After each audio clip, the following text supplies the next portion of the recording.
नमस्कार, आप देख रहे हैं राष्ट्र प्रथम। आपके साथ मैं हूं तुषार शर्मा। उत्तराखंड के इस खास बुलेटिन में आपका स्वागत है। उन तमाम खबरों से आपको कराएंगे मुखातिब, लेकिन उससे पहले सुर्खियां। पूर्व मुख्यमंत्री हरीश रावत ने कहा, थाईलैंड से ली गई रिसोर्ट संस्कृति की जाए ध्वस्त। अंकिता के पिता और भाई ने लगाए सबूत मिटाने के आरोप, का हत्यारों का होना चाहिए एनकाउंटर। पोस्टमार्टम ने सामने आया सच, डूबने से हुई अंकिता की मौत, लेकिन उससे पहले दरिंदों ने बुरी तरह से पीटा था।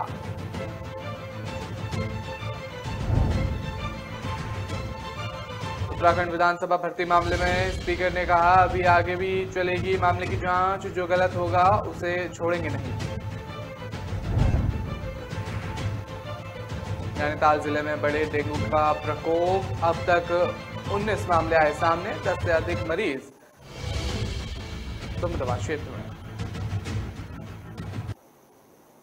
पूर्व मुख्यमंत्री और वरिष्ठ कांग्रेस नेता हरीश रावत ने अंकिता हत्याकांड में रिसोर्ट ध्वस्त कराने के निर्णय पर सवाल देंगे। आपको बता दें, उन्होंने सवाल उठा दिए हैं। उन्होंने कहा है कि इस अपराध में स्थल रिसोर्ट को नहीं, बल्कि थाईलैंड से ली गई रिसोर्ट संस्कृति को ध्वस्त करने की आवश्यकता है। इंटरनेट मीडिया पर अपनी पोस्ट में पूर्व मुख्यमंत्री हरीश रावत ने कहा कि उन्हें जानकारी मिली है कि जघन्य अपराधों से जुड़े रिसोर्ट को ध्वस्त किया जा रहा है। उन्होंने कहा है कि वो अंधाधुंध खोले जा रहे रिसोर्ट से शुद्ध हैं और ऋषिकेश के समीप जो हुआ वो मोहनरी में नहीं होगा या मुख्यमंत्री के घर गांव में नहीं होगा, इसकी गारंटी नहीं है। हमें निवेश और पर्यटन चाहिए, लेकिन अपनी सांस्कृतिक आध्यात्मिक पहचान और प्राकृतिक कीमत पर नहीं चाहिए। उन्होंने एक बार केदारनाथ और बद्रीनाथ के दिव्य स्थलों के आसपास स्रोतों आध्यात्मिक टूरिज्म की चर्चा अपने तीर्थ पुरोहितों से की। आपको बता दें, उन्होंने सावधान किया गया है और कहा गया है कि भावना उत्तराखंड के लिए गलत निर्णय साबित ना हो जाए। उन्होंने कहा है कि साक्ष्यों को बचाने के लिए रिसोर्ट ध्वस्त नहीं किया जाना चाहिए। साक्ष्य मिट गए तो अंकिता की हत्या करने वाले और उसके अपराधी बच निकल सकते हैं। हरीश रावत ने कहा कि रिसोर्ट पर बुलडोजर चलाने का निर्णय किसका था और वो समझ नहीं पाए। जिस व्यक्ति को हत्या के साक्ष्य जुटाने के लिए पुलिस रिमांड पर भेजा जाना चाहिए था, उसे जुडिशियल रिमांड पर क्यों नहीं भेजा गया? जब न्यायालय के सामने ये मामला सामने आएगा तो साक्ष्य माना जाएंगे। और साथ ही उन्होंने भर्ती घोटाले में आरोपित हाकम सिंह के रिसोर्ट को ध्वस्त कराने के निर्णय पर भी प्रश्न उठाए हैं। उन्होंने कहा है कि अपराधियों या आरोपियों के मकान या रिसोर्ट ध्वस्त कराने से क्या उनकी सजा पूरी हो सकती है? ये देखा जाना चाहिए कि पुलिस कर्मी अथवा हाकम सिंह के रिसोर्ट में जाने वाले वीआईपी कौन कौन है और उनके टेलीफोन कॉल ब्यूरो से मजबूत साक्ष्य मिल सकते हैं।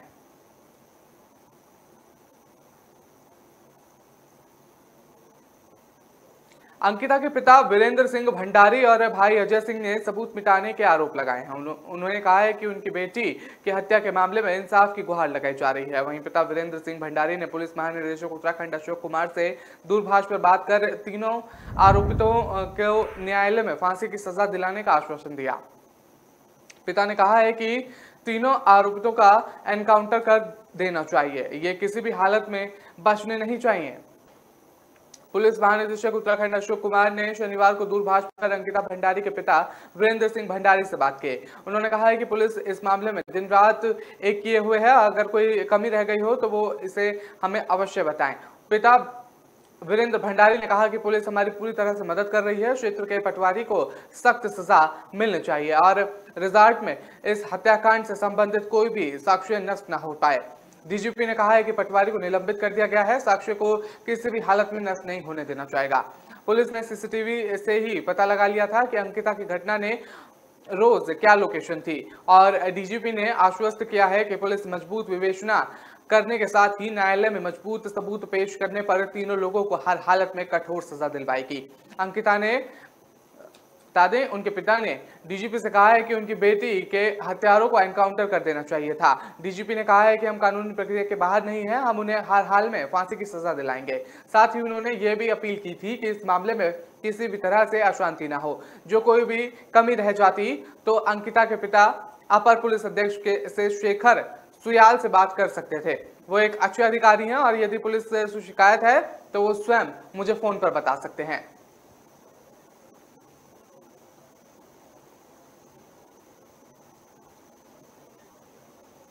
अखिल भारतीय आयुर्विज्ञान संस्थान ऋषिकेश के शव विच्छेदन गृह में अंकिता भंडारी के शव का शनिवार को करीब 5 घंटे तक पोस्टमार्टम चला। जांच के लिए बिस्तरा भी सुरक्षित रखा गया और इसके बाद शव पिता के सुपुर्द कर दिया गया था, जिसकी प्राथमिक रिपोर्ट पुलिस प्रशासन ने दे दी गई है और इसमें अंकिता के शरीर पर मृत्यु के पूर्व चोट के निशान बताए गए हैं।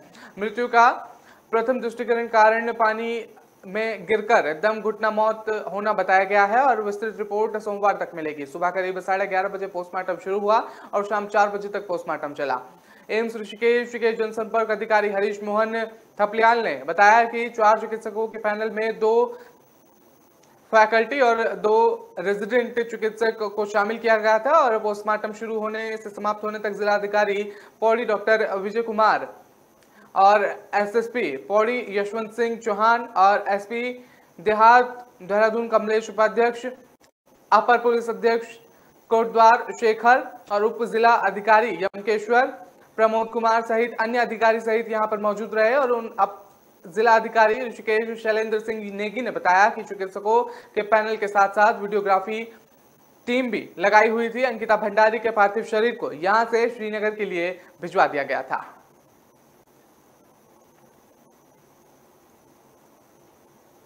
विधानसभा सचिवालय में आंतरिक विधानसभा से लेकर दूसरी विधानसभा के कार्यालय यानी वर्ष 2012 तक हुई नियुक्तियां नियमानुसार सही हैं अथवा गलत हैं, ये किस आधार पर की गई और पदोन्नति सही हुई या नहीं, और विधिक राय लेने के बाद ऐसे बिंदुओं की जांच भी होगी। विधानसभा अध्यक्ष ऋतु ने इसके संकेत दिए हैं। उन्होंने कहा है कि अभी 2012 से लेकर 2021 की नियुक्तियों के मामले का निर्णय लिया गया है, जांच आगे भी चलेगी और पहले की नियुक्तियों के मामले में जो भी गलत होगा उसे छोड़ा नहीं जाएगा। उधर विधानसभा अध्यक्ष ने शनिवार सुबह राज्यपाल लेफ्टिनेंट जनरल गुरमीत सिंह से मुलाकात की थी और उन्हें भर्ती प्रकरण के इस बारे में के लिए एक निर्णय की जानकारी भी दी थी। बता दें कि विधानसभा अध्यक्ष ऋतु ने मीडिया से बातचीत कर ये कहा है और बताया है कि बीते दिवस उनके द्वारा तीसरी और चौथी विधानसभा में कार्यालय में हुई 228 नियुक्तियों को निरस्त करने का निर्णय लिया गया था। बता दें कि विशेषज्ञ समिति की जांच रिपोर्ट में इन नियुक्तियों को नियम विरुद्ध माना गया है। उन्होंने बताया नियुक्तियों को निरस्त करने संबंधी उनके प्रस्ताव को शासन से अनुमोदित कर दिया है और अब जल्द ही संबोधित क्रमकों को नियुक्त निरस्त होने संबंधित पत्र जारी किए जाएंगे। विधानसभा अध्यक्ष ने कहा है कि देहरादून और गैरसैंण स्थित विधानसभा के लिए कुल कितने कार्मिकों की आवश्यकता है और इसका आकलन किया जा रहा है। कर्मचारियों की आवश्यकता है तो इसके लिए पारदर्शी ढंग से नियुक्ति प्रक्रिया अपनाकर परीक्षा कराई जाएंगी। विधानसभा अध्यक्ष ने बताया कि राज्यपाल संवैधानिक प्रमुख है और इसके लिए उन्हें बीते दिवस लिए गए निर्णय के बारे में बताना आवश्यक था। इसी क्रम में उन्होंने शनिवार को राज्यपाल से मुलाकात कर उनसे सुझाव भी लिए। राज्यपाल ने उनके निर्णय की सराहना करते हुए कहा कि ये अच्छा फैसला है।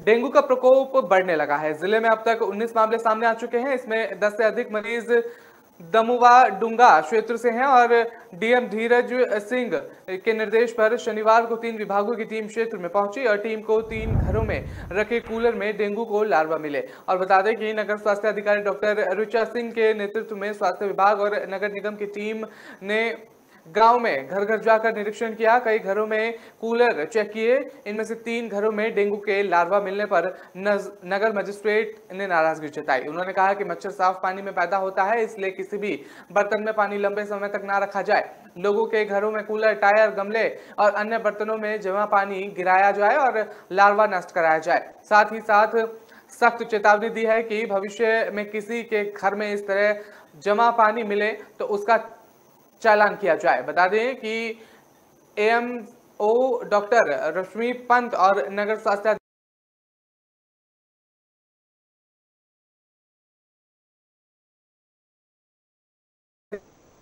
और बेस अस्पताल में एक संदिग्ध लक्षणों वाला मरीज भर्ती हुआ है। उसकी जांच के लिए सैंपल लैब में भेजा गया है।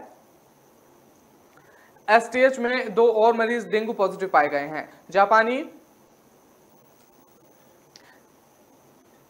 इंफ्रास्टाइल के मरीजों की संख्या भी लगातार है। उधम सिंह नगर की नानकमता निवासी 31 वर्षीय एक महिला 3 दिन से एसटीएच में भर्ती है और राजकीय मेडिकल कॉलेज के प्राचार्य प्रोफेसर अरुण जोशी ने बताया कि महिला की जांच कराई गई है और रिपोर्ट पॉजिटिव आई है। मरीज को वेंटिलेटर में भर्ती किया है। और वहीं नानकमक्का की ही एक मरीज पहले से भर्ती है। एक सप्ताह पहले जेई से ग्रसित काशीपुर निवासी 60 वर्षीय मरीज की मौत भी हुई थी। फिलहाल वक्त चला छोटे से ब्रेक का, खबरों का सिलसिला लगातार जारी रहेगा।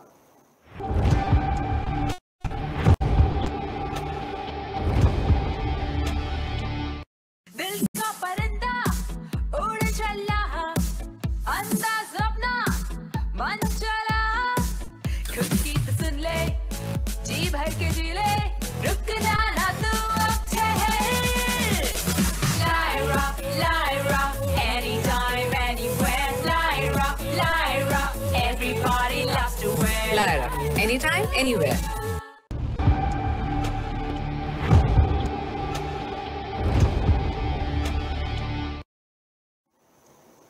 ब्रेक के बाद आपका स्वागत है। रुक करते हैं अगली खबर का। आपको बता दें कि शनिवार की रात 9 बजे से लगातार मूसलाधार बारिश हो रही है, जिसके चलते चंपावत जिले का जनजीवन अस्त व्यस्त पूरी तरह से हो गया है और वर्षा का सिलसिला लगातार जारी है। और टनकपुर से घाट तक राष्ट्रीय राजमार्ग 9 जगह जगह मलबा आने से बंद है और देवीधुरा हल्द्वानी मार्ग पर पाटी और धूना घाट के बीच सड़क बंद होने से जिला मुख्यालय सहित पर्वतीय इलाकों का मैदानी क्षेत्र से सड़क संपर्क पूरी तरह से कट गया है।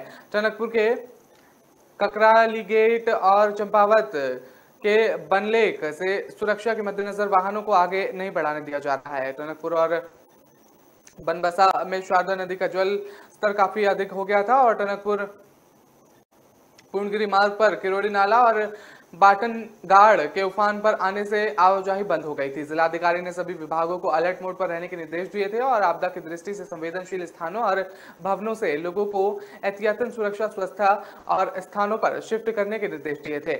आपदा नियंत्रण कक्ष से मिली जानकारी के मुताबिक टनकपुर पिथौरागढ़ राजमार्ग पर टनकपुर से घाट तक 1 दर्जन स्थानों पर मलबा आया है और धौन सवाला और सुदृढ़ टिप्पन टॉप के पास अत्यधिक मलबा आने और लगातार हो रही बारिश से सड़क खोलने का काम लगातार जारी है। और बता दें कि राहत भरी बात यह है कि चलती से चंपावत के बीच कोई भी यात्री वाहन नहीं फंसता है और रात में ही सड़क बंद होने की जानकारी दे दी गई थी। और बसा में शारदा नदी का जल स्तर सुबह 8 बजे तक 53,000 क्यूसेक पहुंच गया था। जल स्तर लगातार बढ़ता जा रहा था और ये बमनपुरी, चांदनी, आनंदपुर में कई स्थानों पर जल भराव हो गया और धर्मशाला मार्ग पर पानी भरने से वाहनों और पैदल चलने वालों को काफी मुश्किलों का सामना भी करना पड़ा था।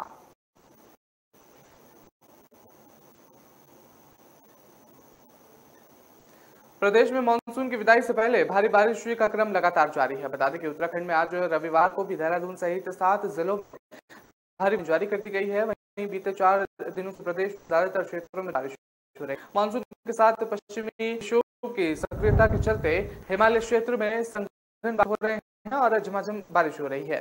चारधाम यात्रा मार्गों पर जाने पर परेशानी उठानी पड़ रही है। मौसम विज्ञान केंद्र के अनुसार आज भी 7 जनपद बारिश हो सकती है। इसको लेकर ऑरेंज अलर्ट मौसम विज्ञान केंद्र के निर्देश विक्रम सिंह आज प्रदेश में ज्यादा क्षेत्रों में वर्षा हो सकती है। देहरादून, उत्तर चमोली, रुद्रप्रयाग में कहीं भारी बारिश के आसार हैं, जारी, जबकि अन्य पदों में भी गरज के साथ बौछार पड़ सकती है। और उत्तरकाशी के गंगोत्री राष्ट्रीय राजमार्ग पर हेलगुगाड़ और के बीच लगातार भूस्खलन होने और चेतावनी के चलते जिला प्रशासन ने रविवार और गंगोत्री धाम की यात्रा पर रोक लगा दी है। गंगोत्री पर आने वाले तीर्थयात्रियों को उतर ही रोका जाएगा और तीर्थ मार्ग की स्थिति से गंगोत्री हेलगुगाड़ और सुन्नगर के बीच 24 अगस्त से लगातार भूस्खलन हो रहा है। इससे दुर्घटना का खतरा अधिक बना हुआ है और शनिवार दोपहर तक गंगोत्री में फंसे वाहनों को निकाला गया। गंगोत्री धाम और हार्शिल घाटी में जाने वाले कुछ ही वाहनों को अनुमति दी गई है। लगातार होता भूस्खलन और सीमा सड़क संगठन की रिपोर्ट के आधार पर जिला प्रशासन ने गंगोत्री धाम की यात्रा पर फिलहाल 2 दिनों के लिए रोक लगाई है। पुलिस अध्यक्ष अपहरण यदुवंशी ने कहा है कि तीर्थयात्रियों से भी अपील की गई है कि मौसम को देखते हुए फिलहाल यात्रा टाल दी।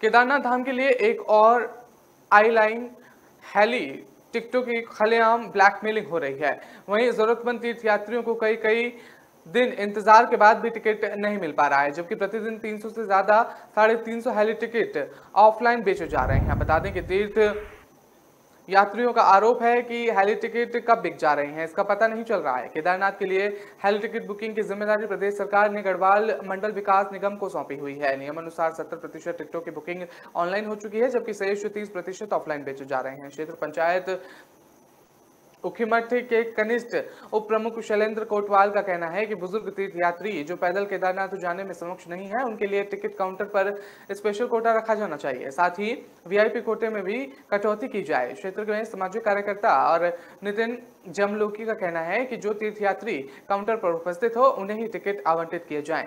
और बता दें कि केदार घाटी के होटल व्यवसाय के प्रशासन से हेली टिकट आवंटन में हो रही गड़बड़ी का संज्ञान लेने और बुजुर्ग और दिव्यांग तीर्थयात्रियों के काउंटर पर ही हेली टिकट दिए जाने की मांग उठाई है। वहीं हेली सर्विस के नोडल अधिकारी सुनील नौटियाल ने बताया कि रोजाना लगभग 200 से ज्यादा तीर्थयात्रियों को पारदर्शिता के साथ ऑफलाइन टिकट दिए जा रहे हैं। कहा कि लाइन में 800 से 1000 तीर्थयात्री खड़े रहते हैं और उन सबको टिकट दिया जाना संभव नहीं है।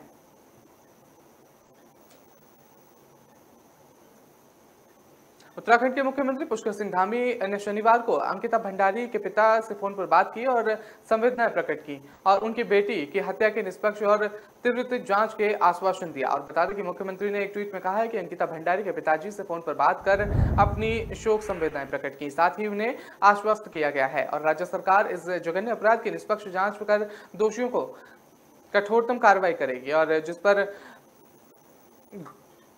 घृणित कार्य को करने वाले अपराधियों के लिए एक नजर साबित होगी। और बता दें कि वहीं भोगपुर में बीजेपी के एक नेता के बेटे के स्वामित्व वाले रिजॉर्ट में रिसेप्शनिस्ट के रूप में काम करने वाली अंकिता भंडारी की रिजॉर्ट मालिक और उनके 2 सहयोगी द्वारा कथित तौर पर तब हत्या कर दी गई जब उसने रिजॉर्ट में ग्राहकों को विशेष सेवा देने के उनके प्रस्ताव का विरोध किया।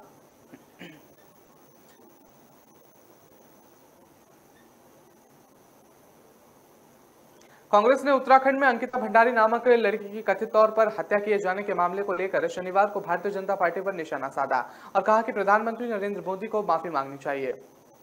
बता दें कि पार्टी प्रवक्ता सुप्रिया ने यह भी कहा कि इस मामले में आरोपी पुलकित आर्य और उसके पिता विनोद आर्य को बीजेपी शासित किया जाना चुनिंदा ढंग से की गई दिखावे की कार्रवाई है। सीधे तौर पर वो आरोप लगाती हुई नजर आई क्योंकि सत्तारूढ़ पार्टी को उन सभी नेताओं को बाहर का रास्ता दिखाना चाहिए जिन पर महिला विरोधी अपराध के आरोप हैं। उन्होंने कहा कि उत्तराखंड की बेटी अंकिता की निर्मम हत्या की गई और ये सब राजनीतिक संरक्षण के चलते हुआ है। इस मामले में बीजेपी को चाल, चरित्र और चेहरे के एक बार फिर से बेनकाब कर दिया है। और सुप्रिया ने उत्तर प्रदेश के चिन्मयानंद और कुलदीप सेंगर से जुड़े मामले और भाजपा नेताओं से संबंधित कुछ अन्य मामलों का हवाला देते हुए एक सवाल किया कि आखिर बीजेपी नेताओं को क्यों लगता है कि वो महिलाओं के खिलाफ अपराध करके बच जाएंगे। सीधे तौर पर यह सवाल खड़ा कर दिया उन्होंने कहा कि अंकिता के मामले को लेकर जन आक्रोश दिखा रहा है और उसके बाद बीजेपी जागी और कुछ कार्रवाई हुई, लेकिन मेरा अपना मानना है कि ये सिलेक्टिव कार्रवाई है और अगर कार्रवाई करनी है तो अपने तमाम विधायकों और सांसदों को बर्खास्त करिए और जिन पर महिला विरोधी अपराध के आरोप हैं। और कांग्रेस प्रवक्ता ने कहा कि बीजेपी की महिला नेता कहां है, सीधे तौर पर ये सवाल खड़ी करती हुई नजर आई। वो बता दें कि प्रधानमंत्री मोदी देश के माफी कब मांगेंगे, ये भी सवाल उन्होंने खड़ा कर दिया। आपको बता दें मोदी जी जब आप लाल किले के प्राचीर पर बोलते हैं कि महिलाओं का सम्मान होना चाहिए, तब जब आपके लोग ऐसा काम कर रहे हैं तो आप इस देश से माफी कब मांगेंगे, सीधे तौर पर वो सवाल खड़ी करती हुई नजर आई। फिलहाल वक्त तो चला एक छोटे से ब्रेक का, खबरों का सिलसिला लगातार जारी रहेगा।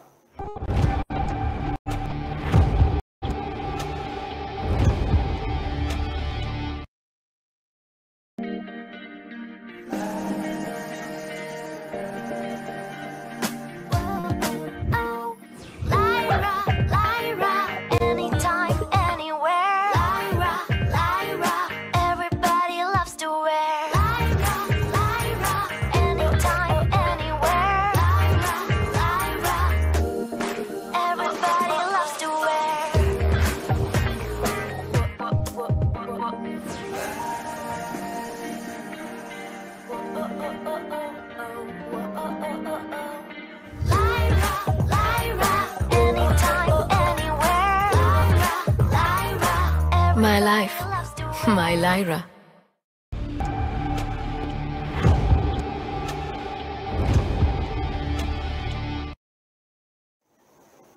देखिए आपका स्वागत है। रुक करते हैं अगली खबर का। आपको बता दें कि कांग्रेस के पूर्व अध्यक्ष राहुल गांधी ने उत्तर प्रदेश के मुरादाबाद में एक लड़की से कथित तौर पर सामूहिक बलात्कार और उत्तराखंड में एक लड़की की कथित हत्या की घटना पर दुख जताते हुए शनिवार को कहा कि इन मामलों में सबका दिल दहला दिया है। और उन्होंने ये भी कहा कि देश तभी आगे बढ़ेगा जब महिलाएं सुरक्षित होंगी। और इन दिनों भारत जोड़ो यात्रा निकाल रहे राहुल गांधी ने ट्वीट किया है कि मुरादाबाद और उत्तराखंड में युवतियों के साथ जो घटनाएं हुई हैं उन्होंने सबका दिल दहला दिया। भारत जोड़ो यात्रा में कई प्रतिभाशाली बच्चियों और युवतियों से मिल रहा हूं और उन्हें सुन भी रहा हूं। एक बात साफ है, हमारा भारत तभी आगे बढ़ेगा जब देश की महिलाएं सुरक्षित होंगी।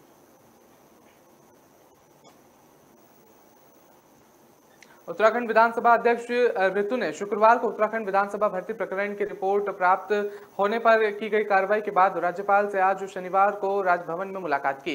इस दौरान विधानसभा अध्यक्ष ने राज्यपाल को विधानसभा में नियम विरुद्ध तदर्थ नियुक्तियों पर प्राप्त जांच रिपोर्ट और उस पर लिए गए निर्णयों से अवगत कराया। और मामले में राज्यपाल ने भी निर्धारित समय से पूर्व जांच रिपोर्ट प्राप्त होने पर विशेषज्ञ समिति के प्रयासों को सराहना किया और साथ ही विधानसभा अध्यक्ष द्वारा दिए गए निर्णयों पर संतोष व्यक्त किया। इसके साथ ही विधानसभा की कार्यप्रणाली में सुधार के लिए आवश्यक कदम उठाने का सुझाव दिया। बता दें कि शुक्रवार को विधानसभा अध्यक्ष ऋतु ने विधानसभा में प्रेस वार्ता बुलाई थी और उन्होंने बताया था कि विधानसभा में हुई भर्तियों की जांच के लिए बनी 3 सदस्यीय विशेषज्ञ जांच समिति ने अपनी रिपोर्ट दे दी है। उस रिपोर्ट की सिफारिश के आधार पर उन्होंने 2016 में हुई 150 नियुक्तियां और 2020 में हुई 6 नियुक्तियां और 2021 में हुई 72 नियुक्तियां और उपनल के माध्यम से हुई 22 नियुक्तियां रद्द कर दी गई हैं। उन्होंने कहा है कि समिति ने अपनी जांच में पाया है कि इन भर्तियों में नियम का पालन नहीं किया गया और न वित्त निकालकर और न आवेदन मांगे अपनाई गई ये प्रक्रिया संविधान के अनुच्छेद 14 और अनुच्छेद 16 का उल्लंघन है।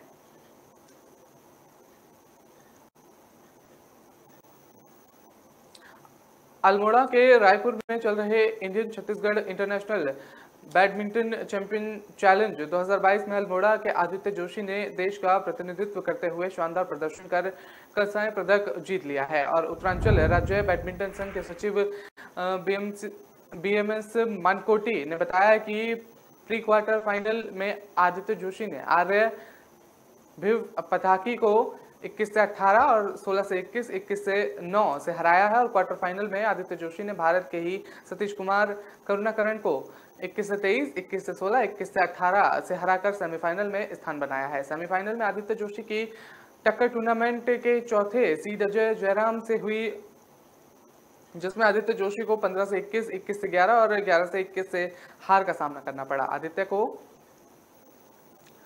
पदक मिला है और अल्मोड़ा की अदिति भट्ट ने भी क्वार्टर फाइनल तक का सफर तय किया है। और क्वार्टर फाइनल में आदित्य को कड़े संघर्ष के बाद पूर्वा 12वें से 21 से 17, 14 से 21, 18 से 21 से हार का सामना करना पड़ा। प्री क्वार्टर में आदित्य ने चौथे सीड अस्मिता चलिया को 21 से 13, 21 से 17 से पराजित किया। आदित्य और उनके पिता को दी गई बधाई उत्तरांचल राज्य बैडमिंटन संघ के अध्यक्ष डॉक्टर अलकांदा अशोक और अध्यक्ष प्रशांत जोशी, उपाध्यक्ष प्रशासनिक गोकुल मेहता और कोषाध्यक्ष नंदन रावत आदि ने आदित्य जोशी और उनके पिता कोच अतुल जोशी को बधाई दी।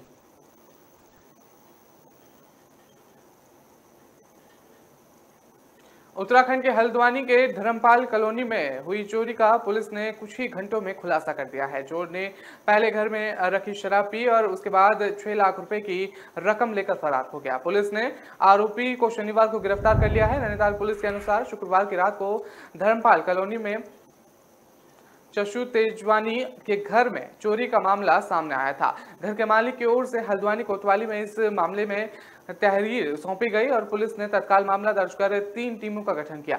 सबसे पहले घटनास्थल के आसपास के सीसीटीवी कैमरे खंगाले गए और साथ ही चोरी की घटना में शामिल पुराने आरोपियों की तस्दीक की गई। पुलिस ने सीसीटीवी कैमरे से कुछ तथ्य हाथ लगे और आखिर में पुलिस ने चोरी के आरोपी तौफिक निवासी नूरी मस्जिद के पास इंद्रनगर बनभुलपुरा को आज गांधी इंटर कॉलेज के पास गिरफ्तार कर लिया है। पुलिस ने आरोपी के पास से 4,40,000 रुपए नकद और चोरी किया गया मोबाइल फोन भी बरामद किया है। आरोपी ने बताया है कि वो नशे का आदी है और नशे की लत को पूरा करने के लिए चोरी का धंधा करता है। आरोपी ने यह भी बताया है कि वो छत के रास्ते से घर में घुसा था और उसने चोरी को अंजाम दिया था और पैसे लेकर वो फरार हो गया था।